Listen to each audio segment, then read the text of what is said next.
우리가 이 땅을 살아가면서 어디서 하나님의 나라를 경험할 수가 있을까요? 우리들은 예배를 통해서 하나님 나라를 경험할 수가 있는 것입니다. 교회의 목적은 무엇인가? 영혼 구원 같지만 최종적인 목적은 하나님을 예배하는 거예요. 교회의 최종적인 목적은 하나님을 예배하는 것. 그래서 요한계시록에도 보면은 모든 민족, 하나님의 구원받은 백성들이 모여서 하나님을 찬송하는 그런 장면들이 여러 번 등장하는 모습을 볼 수가 있습니다. 그래서 우리가 하나님 나라에 가서도 계속 해야 될 일은 뭐냐면 하나님을 영원토록 찬양하는 것. 그것이 바로 인간의 목적인 것입니다. 그래서 이렇게 예배를 드리는 것은 하나님 나라를 경험하는 거예요. 예배를 통해서 우리는 천국을 경험할 수가 있는 것입니다. 우리는 예배를 통해서 앞으로 우리에게 영광스럽게 이루어질 하나님 나라에서의 예배를 우리가 이 땅에서 미리 맛보고 살아가게 되는 거예요. 그래서 신앙생활에서 이 예배만큼 중요한 것은 없습니다. 예배는 마치 우리 몸의 심장과 같은 역할을 하는 거예요. 심장이 만약에 뛰지 않는다면 그 사람은 살아있을 수가 없는 것이죠. 심장이 피를 온몸에 구석구석 보낼 때에, 모든 장기에 보낼 때에 몸이 살아있게 되어지는 것처럼 예배가 마치 심장과 같은 것이에요. 만약에 내가 예배에 심장이 뛰지 않는다면 우리 몸은 죽어 있는 거예요. 그러나 날마다 심장이 박동을 하듯이 우리가 그 생명력 넘치는 예배를 하나님 앞에 드릴 때에 우리 교회는 건강한 공동체가 되고 하나님 나라를 경험하는 그런 공동체가 되는 것입니다. 그런데 우리의 예배가 정말 생명력이 넘치고 살아있느냐는 거죠. 우리가 예배를 반복적으로 계속 드리다 보니까 어쩔 때는 마치 장례식처럼, 그냥 하나의 의식처럼 존재할 때도 많이 있다라는 거죠. 우리의 예배가 하나님을 경험하는 예배가 아니고 형식적이고 기계적인 예배를 드리는 경우가 많이 있어요. 우리는 하나님 앞에 하나님을 만나러 나가는 시간인데 우리가 예배에 오면서 얼마만큼의 기대감이 있습니까? 별 기대감 없이 나올 수 있다는 거예요. 늘 내가 하던 익숙한 방식을 가지고 이 예배에 참석을 하기 때문에 고백을 해도 마음의 고백이 안 되고, 찬송을 하더라도 내 마음속에 있는 깊은 곳에서 흘러나오는 찬송이 되지 않을 때가 많이 있다는 거예요. 나는 신앙생활 하면서 정말 내 삶의 변화를 원하십니까? 그렇다면 우리의 예배가 달라져야 돼요. 아멘? 정말 부흥을 원하세요? 우리가 드리는 예배가 달라져야 된다는 거죠. 그냥 일주일에 그저 한 번 드리는 예배가 아니고 내가 오늘도 살아계신 하나님을 경험하기를 원합니다. 이런 뜨거운 예배가 되기를 원합니다. 우리는요, 주일 한 번 드리는 예배로 우리의 경건의 문제를 다 해결하려고 할 때가 있어요. 내가 참 바쁜데 주일 예배 한 번 드리는 것도 이게 어딘데? 하나님, 제가요 정말 피곤하고 바쁜데 오늘도 쉬지 않고 하나님 앞에 나왔어요. 하나님 앞에서 그냥 고자세가 될 때가 참 많이 있다는 거죠. 근데 우리는 주일 예배 한 번으로 끝나는 순간에 말씀 읽는 거 얼만큼 읽었습니까? 주일날 읽혀지는 성경 구절만큼. 요한계시록 19장 1절부터 10절까지. 한 주간의 경건이 여러분 해결이 되겠습니까? 우리의 기도가 식기도, 저 하루에 3번 기도합니다. 혹은 예배 시간에 드려지는 기도로 끝나버린다면 우리가 어떻게 하나님을 주인으로 모시는 그런 삶을 살아갈 수가 있겠는가?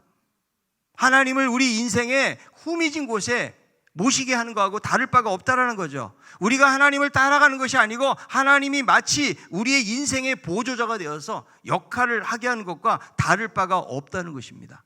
우리는 어떻게 하나님을 잘 섬기고 온전한 그리스도인으로 영적인 성장을 꾀하면서 하나님 나라를 경험하며 살아갈 수가 있을까? 자, 운동을 하기는 하는데 숨쉬기 운동하고 전혀 운동 안 하면서도 건강을 기대하고 있지는 않습니까? 말씀을 전혀 안 읽으면서 은혜 가운데 풍성하게 살기를 기대하고 있지는 않습니까? 기도를 전혀 안 하는 사람이 응답을 기대할 수 없어요. 주일 예배 한 번으로 내가 하나님께 영광 돌리고 내 삶의 전부임을 고백하면 삶을 살기는 어렵다는 것입니다. 그러므로 우리의 예배가 바뀌어야 돼요. 이 예배가 형식적이고 기계적인 예배가 아니고 하나님을 경험하는 예배. 하나님, 오늘도 내가 예배를 통해서 하나님의 임재와 하나님의 그 능력을 이 예배를 통해서 경험하기를 원합니다. 그래서 우리 예배 때마다 하나님 나라를 경험해야 돼요. 자, 오늘도 이 말씀에 보니까 우리가 왜 예배해야 되는지, 왜 우리가 하나님을 찬양해야 되는지에 대한 이유들이 몇 가지가 나와 있습니다. 첫 번째로 하나님을 찬양해야 될 이유가 무엇입니까? 세상을 공의로 심판하시고 우리를 심판해서 구원하시기 때문에 하나님을 찬양하는 거예요. 자, 오늘 본문은 바벨론을 심판하신 하나님께 찬양과 경배를 올려드리는 거예요.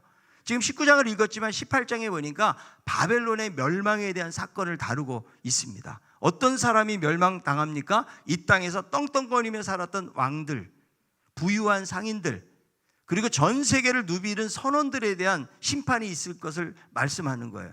이 땅에서는 아주 화려하고 사치하게 살았던 그런 사람들이지만 결국 바벨론, 세상은 멸망한다는 거죠.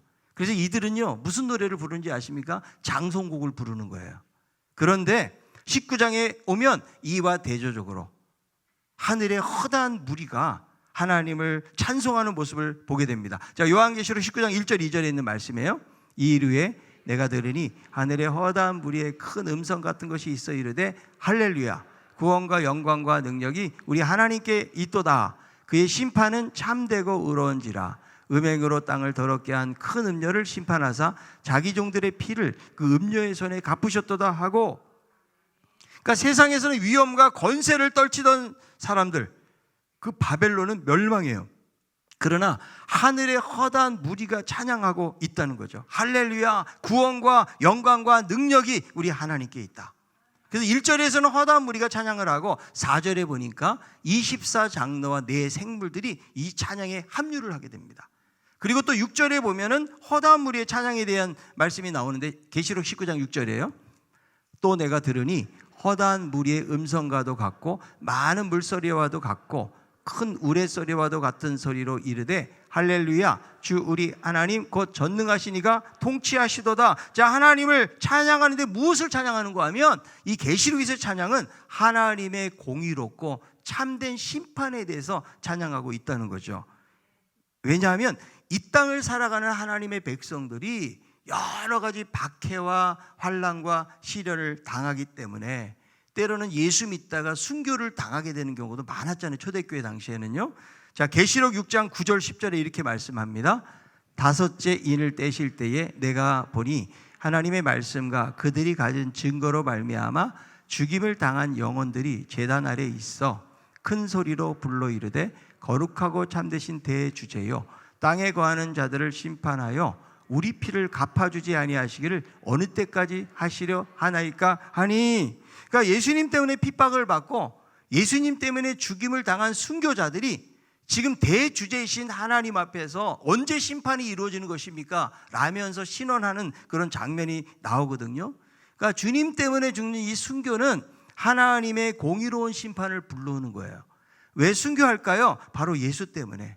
스데반이 왜 순교했습니까? 예수 그리스도가 메시아인 것을 증거했기 때문에 순교의 자리에 가게 된 것이죠. 그래서 이 억울함을 하나님이 마지막 때에 갚아주신다. 이 공의롭고 참된 심판을 찬양하고 할렐루야라고 말씀하고 있는 거예요.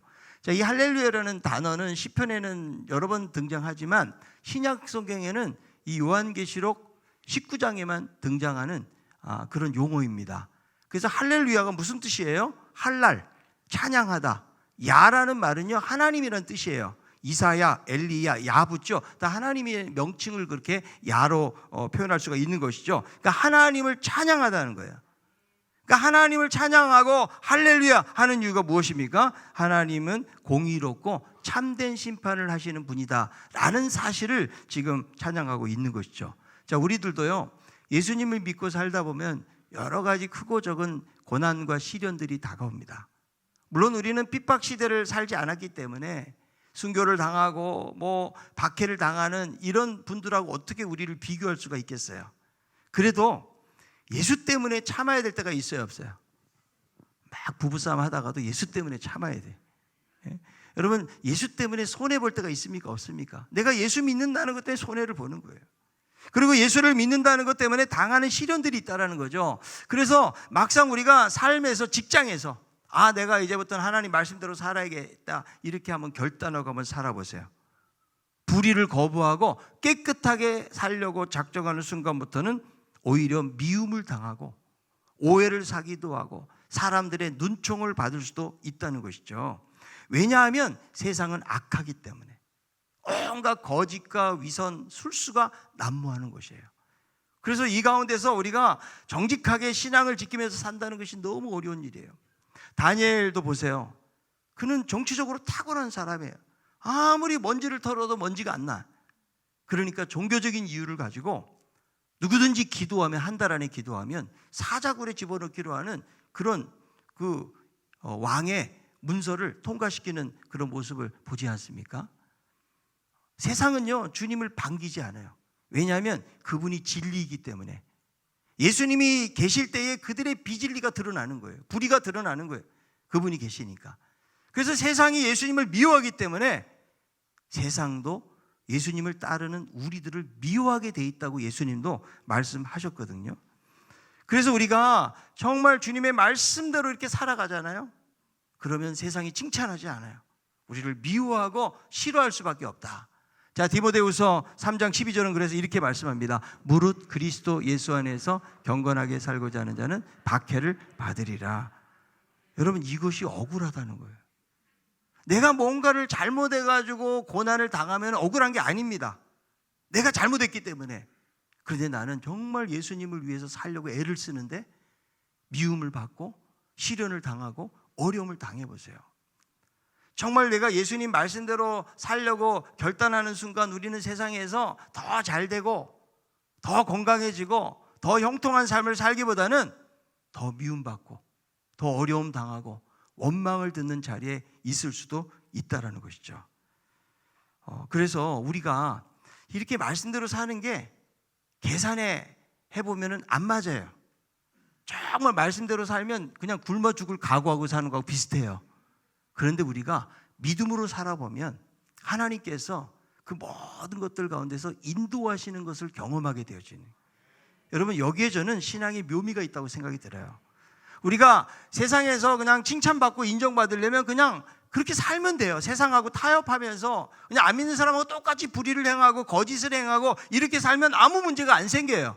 그러나 정말 말씀대로 살려고 하면은요, 여러 가지 당하는 시련이 있다. 그러나 이것을 누가 갚아주신다? 하나님이 갚으신다라는 생각을 하고 살아야 된다는 거예요.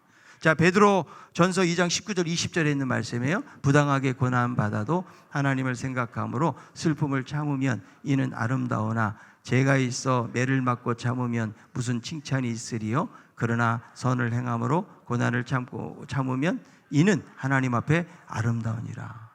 때로는 부당하게 고난을 받아도, 그러니까 내가 예수 믿는 게 내 잘못으로 여러분 고난당하는 것을 고난이라고 생각하면 안 돼요. 그러나 우리가 복음을 위해서 살고 선을 행하면 여기에 따라오는 고난과 시련이 있을 때에 이것을 슬퍼하지 말고 하나님 앞에서 아름다운 것이기 때문에 우리가 잘 참고 견디면서 믿음으로 살라고 성경은 우리에게 말씀해 주고 있다는 거예요.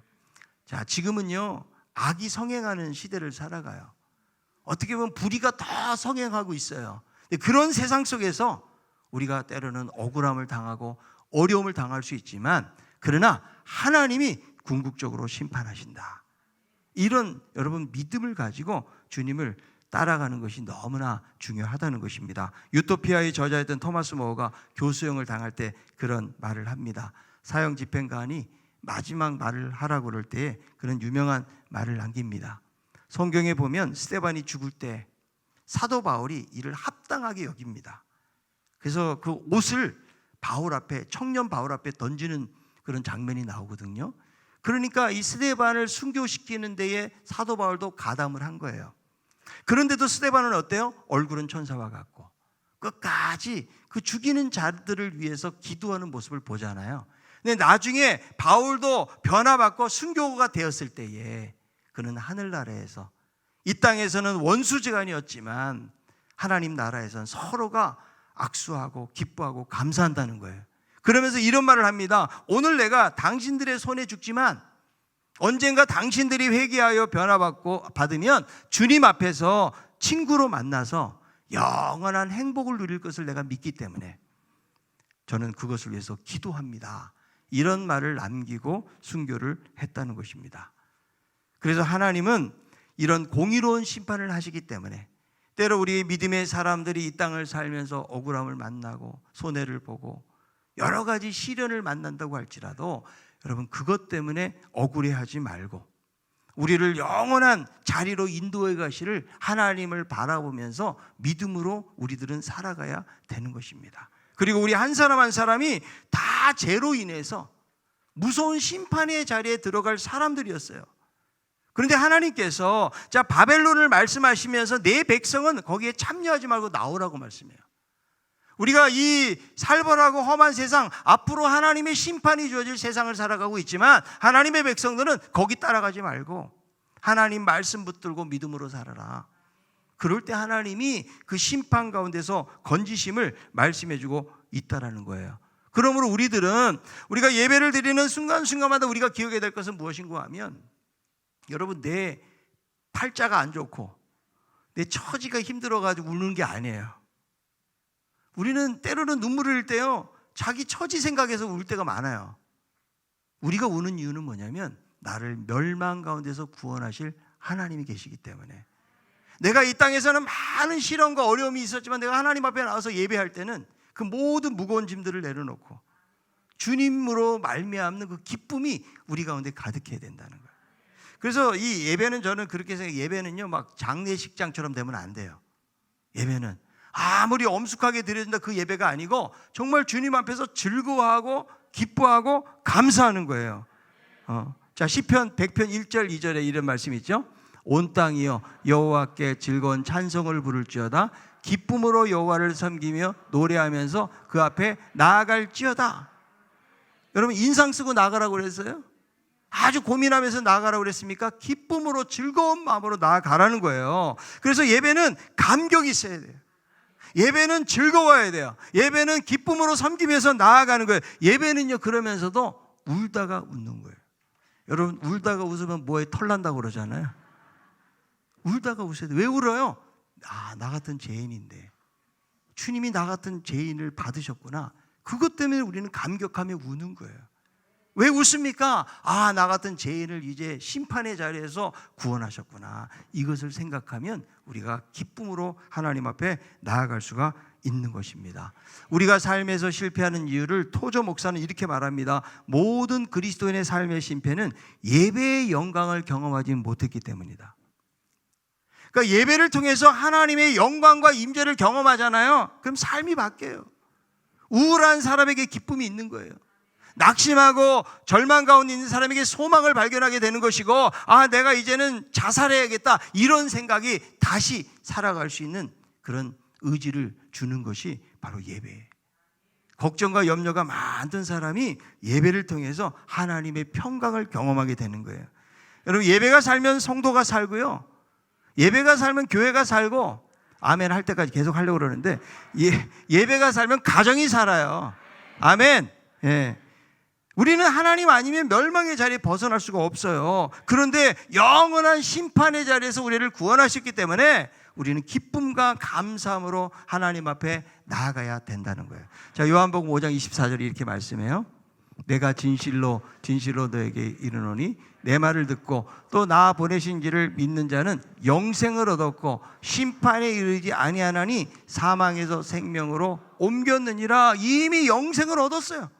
그리고 심판에 이르지 아니한다. 사망에서 생명으로 옮겼다는 놀라운 은혜와 복을 주시기 때문에 참된 심판을 하시고 이 심판에서 벗어나게 하신 하나님을 찬양할 수 있는 우리 모든 성도들이 될 수 있기를 바랍니다.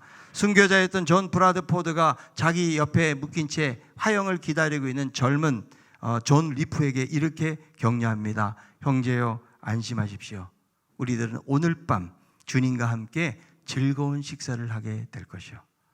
순교의 자리에서도 영원한 심판 가운데서 구원하실 하나님을 바라보았던 그런 놀라운 고백을 우리는 발견할 수가 있는 것입니다. 우리가 찬양하고 기뻐하고 즐거워할 이유가 또 있다면 어린 양의 혼인잔치에 신부된 자격으로 우리를 초청하고 있다는 거죠. 자, 요한계시록 19장 7절에 있는 말씀입니다. 우리가 즐거워하고 크게 기뻐하며 그에게 영광을 돌리세 어린 양의 혼인 기약이 이르렀고 그의 아내가 자신을 준비하였으므로, 그의 아내는 누구를 말해요? 새 예루살렘 말해요. 교회를 말해요. 하나님의 선택된 백성들을 말하는 거죠. 그러니까 하나님은 이 멸망받아야 될 죄인들을 이 천국의 자리에 잔치의 주인공으로 우리를 부르셨다는 거죠. 그리스도의 어린 양의 혼인잔치에 신부된 자격으로 우리를 초청하신다는 거예요. 자, 우리가 결혼식을 이번 주에도 두 팀이 하지만 결혼식 할 때 시선이 집중되는 곳이 어디예요? 바로 신부예요. 그래서 신부는 입장할 때 막 기립해서 박수 치거든요. 신랑 들어올 땐 별로 신경 안 써요. 그리고 제일 북적거리고 시끄러운 곳이 어디입니까? 신부가 있는 방이에요. 얼마나 신부가 예뻐졌는지를 확인하려고 사람들이 막 갑니다. 저는 신강교회에 와서 주례만 해도 하여간 수십 쌍을 해서 50쌍 이상 했습니다. 그런데 여지껏 한 번도 저는 못난 신부를 본 적이 없어요. 왜 그런지 아세요? 얼마나 위장을 했는지 제가 못 알아봐 가면은. 얼마나 배를 졸라맸는지 배도 안 나와 있어요. 왜 그래요? 잘 준비했다는 것이죠. 그래서 하나님이 우리를 신부로 삼으셨다는 것은 무엇을 말해요? 천국의 주인공으로 우리를 삼으셨다는 거예요. 이게 은혜가 아니에요? 우리는 세상에선 소외당할 수 있고요, 세상에서 사람들이 인정해주지 않는 삶을 살아갈 수가 있어요. 그러나 하나님은 우리를 위해서 어린 양의 혼인잔치를 베푸시고 우리 한 사람 한 사람을 그 어린 양의 혼인잔치에 신부된 자격으로 우리를 초청하기 때문에 우리는 할렐루야라고 말하지 아니할 수가 없다는 거예요. 그래서 오늘 본문에 이 바벨론 심판에 대해서 허다한 무리가 찬양을 하는데 온통 할렐루야가 막 계속 등장하는 것을 볼 수 있는데요, 얼마나 웅장한 찬양일까. 저는 이 말씀을 보면서 우리가 여기서도 이 찬양할 때 얼마나 기쁨이 있고 감동이 있잖아요.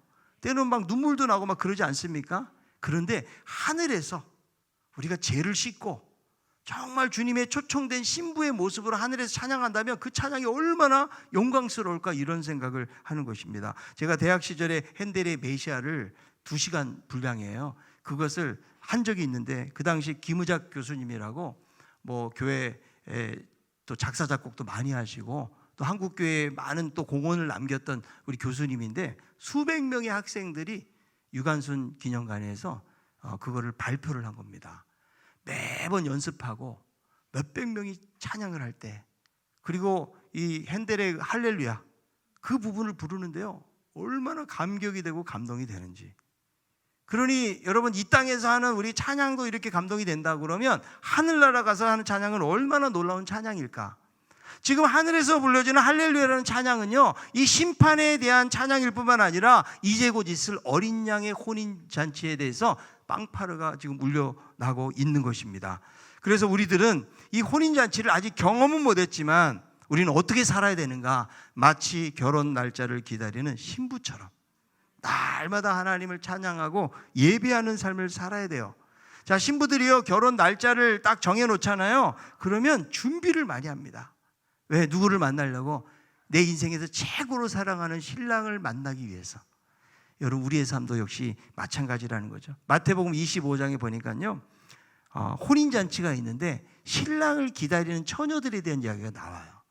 근데 신랑이 더디 오니까 어떻게 됩니까? 10명의 처녀가 전부 다 잠들어 버립니다. 그런데 갑자기 신랑이 오니까 누가 들어가요? 기름을 준비한 슬기로운 처녀 5명 들어가고, 어리석은, 기름을 준비하지 못한 어리석은 처녀들은 들어가지 못하는 그런 모습을 보지 않습니까? 그래서 신부가 결혼식을 앞두고 준비하지 않잖아요. 아무리 혼인잔치에 성대하게 열려도 들어갈 수가 없어요. 준비된 기름이 필요하다는 거죠. 마태복음 25장 13절은 그래서 이렇게 말씀해요. 그런즉 깨어있으라, 너희는 그날과 그때를 알지 못하느니라. 언제인지를 모르는 거예요. 이 10명의 처녀도, 슬기로운 처녀도 다 졸았어요. 다 같이 졸았지만 준비된 기름 때문에 주님을 만날 수 있었던 것처럼 우리들도요, 언제 주님이 오실지 모른다. 우리가 깨어서 기도하고 살아계신 하나님 앞에 예배하면서 하나님 앞에 가까이 나아가야 돼. 그렇지 않으면 우리의 신앙은 잠들어 버려요. D.L. 무디가요, 한 성도가 예배에 나오질 않는 거예요. 그 까닭이 궁금해가지고 왜 예배에 참석하지 않냐고 물었어요. 그랬더니 이 형제가 하는 말이, 제 안에도 성령님이 계십니다. 그리고 제 아내의 마음에도 성령님이 계시니까 굳이 교회까지는 나갈 필요가 없습니다. 그리고 교회는 우리 집에서부터 너무나 멀기 때문에 나갈 수가 없다는 거였어요. 그래서 어느 날 이 D.L. 무디가 그 가정을 찾아갑니다. 그랬더니 이 형제가 난로가 옆에서 책을 보고 있는 거예요. 그래서 D.L. 무디가 말없이 그 난로에서 활활 타고 있는 조개탄 하나를 꺼내 놓습니다. 시간이 한 5분 10분 흘러가니까 이게 점점 시들어지는 거예요. 그래서 말을 합니다. 이 조개탄이 이 난로 안에서 있을 때 활활 잘 타다가 하나를 꺼내 놓으니까 이렇게 시들어 버리고 식어지지 않습니까? 그러니까 신앙생활은 나 혼자 집에서 한다고 해서 신앙이 활활 타오를 수가 없습니다. 이런 말을 한 거예요. 그래서 우리들도 마찬가지인 거죠. 마지막 때가 되면은요, 점점 개인주의적으로 행동하는 사람들이 많아요. 그냥 신앙생활을 내 입맛에 맞게 하는 거예요. 자, 좋은 설교자들 얼마든지 있어요. 요즘 유튜브만 딱 틀면요, TV 틀면요, 뭐 유명한 설교자들이 다 나와서 설교합니다. 내가 편안하게 신앙생활을 할 수가 있거든요. 그런데 개인주의적인 신앙생활을 해서 제일 위험한 게 뭐냐? 자기중심적 기독교예요. 그렇게 해서는 우리의 신앙이 건강하게 자라갈 수가 없어요. 말세가 되잖아요. 점점 모이기를 패하는 사람들의 악한 습관이 있는데 너희들은 그것을 따라가지 말라고 이야기합니다. 여러분, 마지막 때가 될수록 더 모이래요. 더 기도해야 되고 더 하나님을 예배해야 될 줄로 믿습니다. 여러분들이요, 오늘부터 한번 결단해 보세요. 나 이제부터 내가 사모하는 마음을 가지고 1년 동안 예배란 예배는 내가 다 참석하겠다. 새벽 예배, 그 다음에 수요예배, 주일 오후 예배, 주일 오전 예배, 또 목장 예배, 이렇게 결단하고 1년 동안 여러분들이 빠짐없이 하고도 아무런 삶의 변화가 없다. 저 찾아오세요. 그럼 제가 밥을 사든지 뭔지를 하든지 할게요.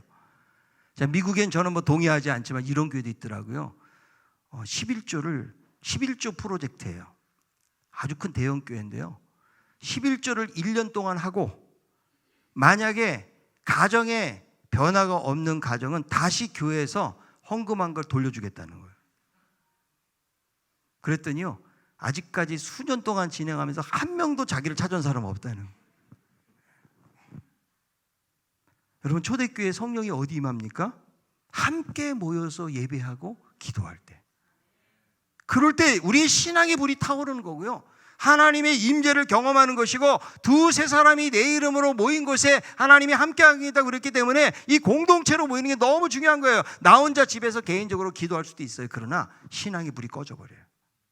여러분들이 공동체에 나와서 어린 양 혼인잔치에 신부의 자격으로 우리를 부르신 하나님께 감사하면서 하나님을 예배하는 우리 모두가 되기를 바랍니다. 우리가 찬양하고 기뻐해야 될 마지막 이유는 무엇입니까? 주님이 세마포 옷을 입혀주시고 구원해 주시기 때문에 그래요. 자, 계시록 19장 8절에 있는 말씀, 그에게 빛나고 깨끗한 세마포 옷을 입도록 허락하셨으니 이 세마포 옷은 성도들의 옳은 행실이더라 하더라. 자, 세마포는 음녀가 입었던 옷은 뭐냐면 자줏빛이에요. 붉은빛 옷을 입고 있어요.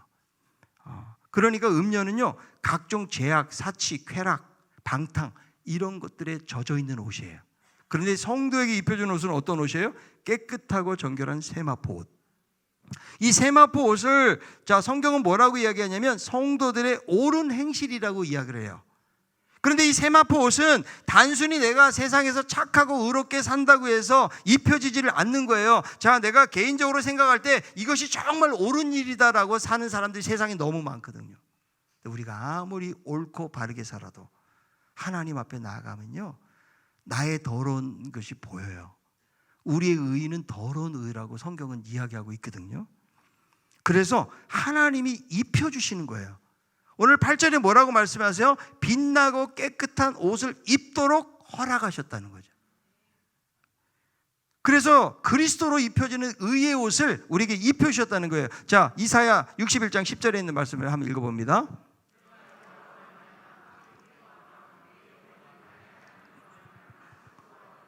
이는 그가 구원의 옷을 내게 입히시며 공의의 겉옷을 내게 더하심이 신랑이 사모를 쓰며 신부가 자기 보석으로 단장함 갖게 하였음이라. 하나님이 입혀주신 옷이요, 구원의 옷, 공의의 겉옷이죠.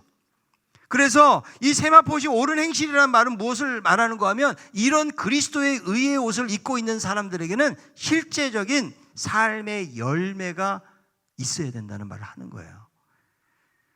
그래서 여러분, 거룩한 의의 옷을 입은 사람은 내가 막 노력해서 옷을 입는 것은 아니에요. 그러나 주님이 죄인된 우리들을 의인이라고 말씀하셨고 그리스도의 의의 옷을 입혀주셨기 때문에 이제 이 의의 옷을 입은 사람들은요, 어떻게 살아야 돼요?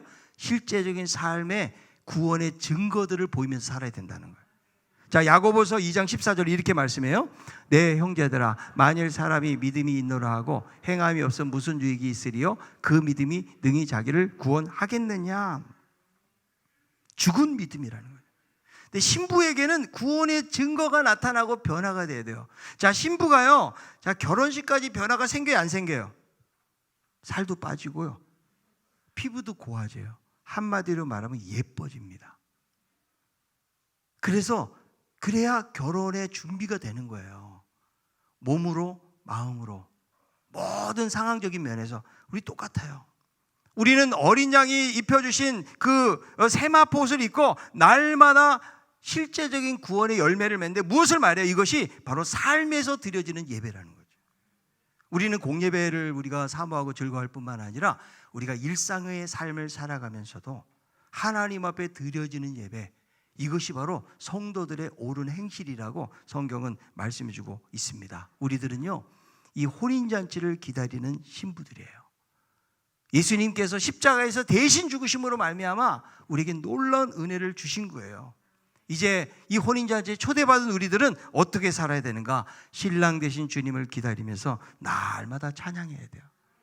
나 같은 죄인을 구원해 주셔서 너무나 감사합니다. 오늘도 주님이 영광을 받으시옵소서.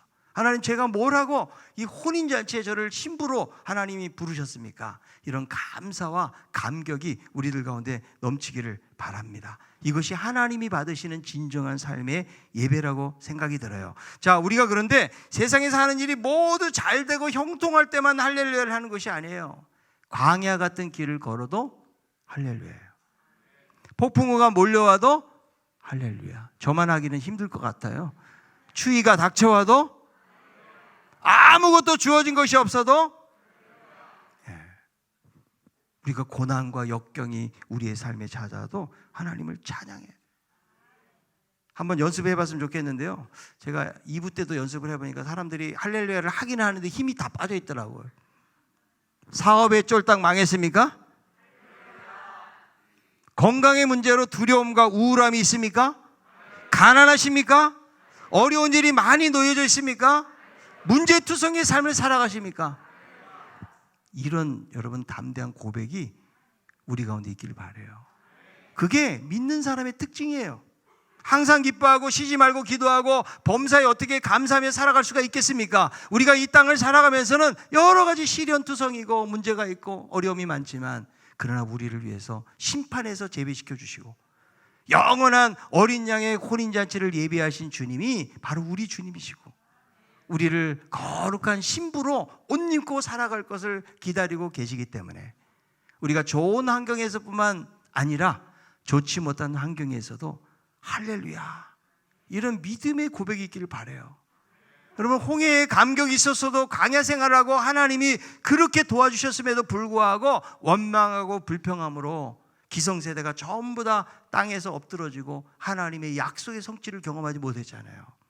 우리는 여러분, 광야길을 걸어가고 힘들어도 우리가 영원한 하나님의 나라를 바라보면서, 하나님, 나의 평생에 내가 찬송하며 살기 원합니다.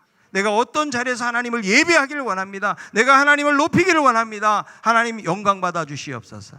여러분, 이런 믿음의 삶을 살아감으로 하나님께 영광 돌리는 우리 모두가 다 되기를 바라고, 날마다 하나님 나라를 경험하는 삶을 살아갈 수 있는 우리 모두가 다 될 수 있기를 바랍니다.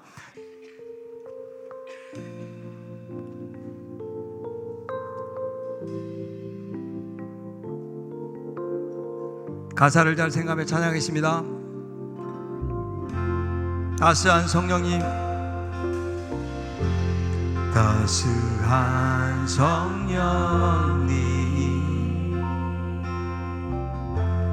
마음으로 보내 내 몸을 감싸며 주어지는 평안함, 만족함을 느끼네, 만족함을 느끼네. 따스한 성령님, 따스한 성령님, 마음으로 보내 내 감싸며 쏟아지는 평안함. 만족함을 느끼네. 만족함을 느끼네. 부르신 곳에서 나는 예배하네. 어떤 상황에도 나는 예배하네. 부르신 곳에서 나는 예배하네. 어떤 상황에도 나는 예배하네. 부르신 곳에서 나는 예배하네. 어떤 상황에도 나는 예배하네. 나는 예배하네. 부르신 곳에서 나는 예배하네. 어떤 상황에도 나는 예배하네. 사랑과 진리에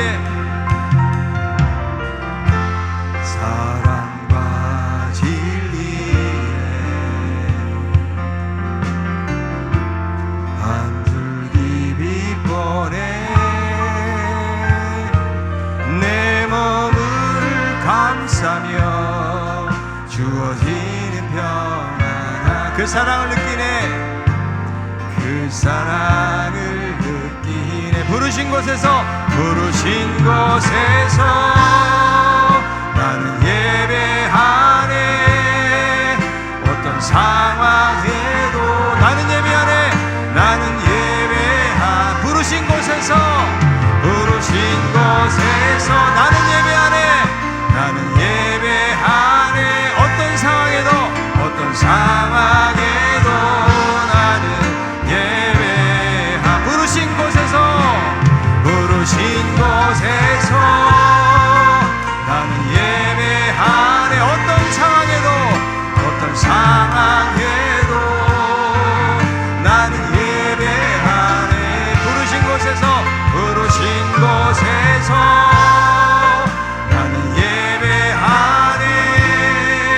어떤 상황에도 나는 예배하네. 내가 걸어갈 때 길이 되고 살아갈 때 삶이 되는 그곳에서 예배하네. 내가 걸어갈 때 길이 되고 살아갈 때 삶이 되는 그곳에서 예배하네. 부르신 곳에서 나는 예배하네. 나는 예배하네. 어떤 상황에도 나는 예배하네. 부르신 곳에서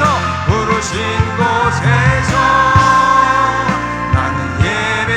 어떤 상황에도 나는 예배. 두 손 한번 더 펴고 내가 걸어갈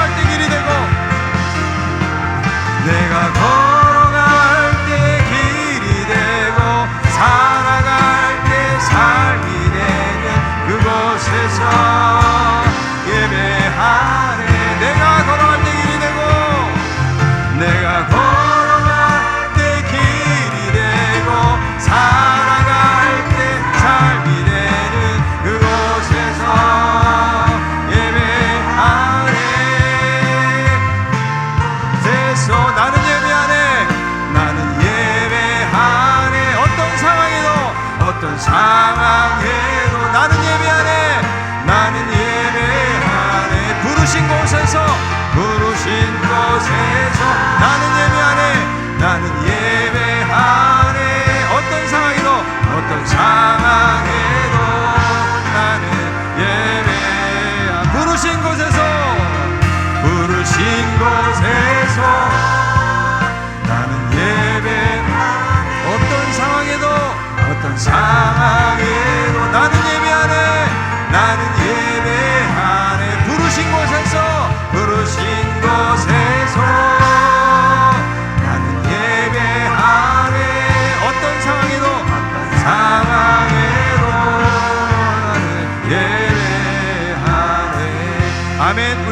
기도하기 원합니다. 하나님, 우리를 부르신 곳에서 찬양하기 원합니다. 어떤 상황 속에서도 역경을 만나고 위기를 만나고 많은 문제 상황 속에서 만난다 할지라도 하나님, 우리가 기도하고 예배하는 일들을 멈추지 않도록 붙들어 주시고 우리를 심판 가운데서 구원하시고, 그리고 어린 양의 혼인잔치에 신부된 자격으로 우리에게 세마포옷을 입혀주시면서 우리를 그 자리에 가게 하실 하나님을 우리가 찬양하면서 믿음으로 살아갈 수 있도록 도와달라고, 신실하신 하나님만 의지하는 예배의 삶, 찬양의 삶이 되길 원합니다. 우리가 같이 한번 기도하겠습니다. 하나님 아버지, 은혜를 감사합니다. 아버지, 우리가 하나님을 부르신 곳에서 찬양하며 나아가기를 원합니다. 어떤 곳에서 어떤 상황 속에서도 바람이 불고 비가 오고 하나님 추위가 몰아치고 때로는 광야 같은 곳을 걷는다 할지라도 할렐루야, 우리의 삶을 인도하실 하나님을 찬양하는 믿음의 삶이 되기를 원합니다. 그래서 아버지, 우리 모두가 하나님 나라를 경험하게 하시고 하나님의 놀라운 은혜를 경험하는 믿음의 삶이 될 수 있도록 아버지, 우리의 삶들을 붙드시기를 간절히 바라기를 원합니다. 그래서 아버지 하나님이여, 날마다 우리가 하나님을 찬양하기를 원하고 할렐루야를 외치기를 원하고, 아버지 하나님이여, 이제 잘 되어도 형통해도 잘 되지 못해도 하나님 아버지, 불통한 삶을 살아도 그 가운데서도 하나님을 찬양하는 삶을 살기를 원합니다. 아버지, 도우시길 원합니다. 아버지 하나님이여, 우리가 부르신 곳에서 어떤 상황 속에서도 하나님을 예배하는 예배자 되기를 원합니다.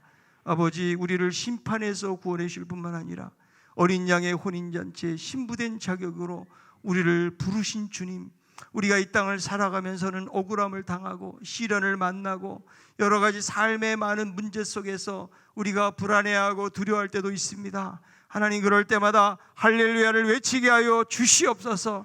우리를 바벨론으로부터 구원하시고 우리를 영원한 하나님 천국까지 인도하실 하나님을 바라보게 하셔서 어떤 상황 속에서도 찬송하기로, 어떤 상황 속에서도 감사하기로, 어떤 상황 속에서도 예배하기로 결단하고 나아가는 저희들 되게 하여 주옵소서.